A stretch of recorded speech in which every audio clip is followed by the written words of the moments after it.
Vibrate કરશે બરાબર, એટલે ચાલુ હશે, અથવા એનો ચાલુ હશે, રેડ પર હશે તો બંધ હશે. કેટલા કલર છે આની અંદર? કયા કયા? અચ્છા, ગ્રીન પર હોય તો ચાલુ હશે કે બંધ હશે? આની અંદર બંનેમાં ABCD કઈ આગમાં ઉપયોગ થાય તેથી આમાં લખેલું છે. આ ABC બરાબર છે. આ કઈ આગમાં બે ક્લાસની બાયો કઈ કહેવાય? મેં તમને કીધેલું ABCD બે ક્લાસમાં કઈ આગ છે?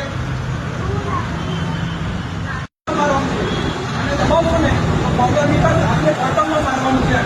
આગની ટોપ પર મારવાનું નથી. જ્યારે આગ લાગે છે એટલે ઉપર નથી મારવા, નીચે બોટમમાં આપણે જેવું છે ઓછું મારીએ એ રીતના આપણે એમ મારવાનું બરાબર છે. કરીએ ને એ રીતના આપણે એમ મારવાનું પકડવાનું છે. આને ના કે એને પકડવાનું બરાબર. કેમ? કારણ કે કાર્બન ડાયોક્સાઇડ ગેસ એકદમ ઠંડો હોય છે. જ્યારે તમે આને ઓપન કરશો ને તો અહીંયા આ બરફ જેવી લેર બની જાય. તમે અહીંયા પકડશો ને તો હાથ ચોંટી જશે બરાબર. એટલે અહીંયા પકડવાના છે.